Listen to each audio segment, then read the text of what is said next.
شروع کرتا ہوں اللہ تعالیٰ کے بابرکت نام سے جو دلوں کے بھید خوب جانتا ہے۔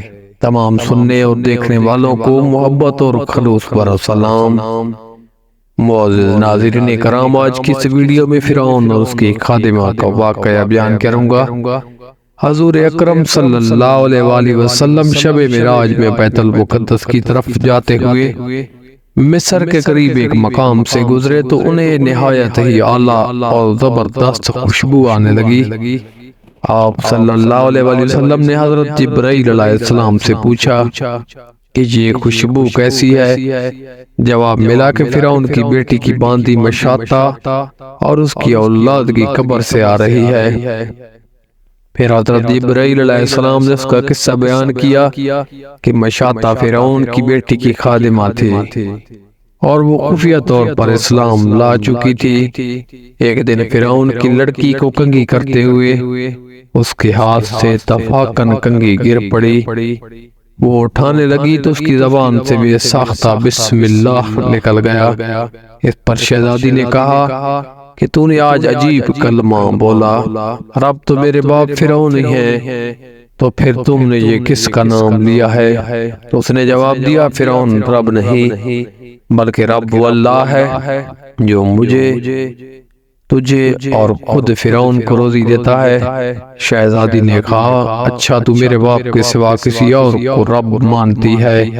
اس نے جواب دیا، ہاں، میرا، تیرا اور تیرے باپ سب کا رب اللہ تعالیٰ ہی ہے۔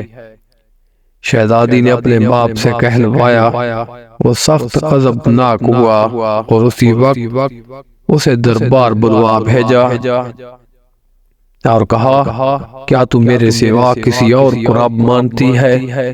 اس نے کہا کہ میرا اور تیرا رب اللہ تعالیٰ ہی ہے جو بلندیوں اور بزرگی والا ہے۔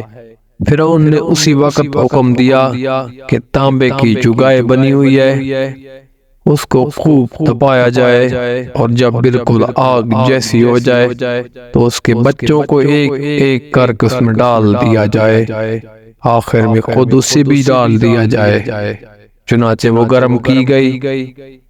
جب آگ جیسی ہو گئی تو حکم دیا کہ اس کے بچوں کو ایک ایک کر کے اس میں ڈالنا شروع کرو۔ اس نے کہا، بادشاہ، ایک درخواست میری منظور کرو، وہ یہ کہ میری اور میرے ان بچوں کی ہڈیاں ایک ہی جگہ ڈال دینا۔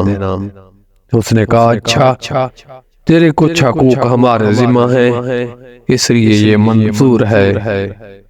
اس کی دونوں بچیاں اس کی آنکھوں کے سامنے اس میں ڈال دی گئی اور وہ فوراً جل کر راکھ ہو گئے۔ پھر سب سے چھوٹے کی باری آئی جو ماں کی چھاتی سے لگا ہوا دودھ پی رہا تھا۔ فرعون کے سپاہیوں نے اسے گھسیٹا تو اس نیک بندی کی آنکھوں تلے اندھیرا چھا گیا۔ اللہ تعالیٰ نے اس بچے کو اسی وقت زبان دے دی اور اس نے بآواز بلند کہا، اماں جان، افسوس نہ کر، اماں جان، ذرا بھی پس و پیش نہ کرو، حق پر جان دینا ہی سب سے بڑی نیکی ہے۔ چنانچہ انہیں صبر آ گیا۔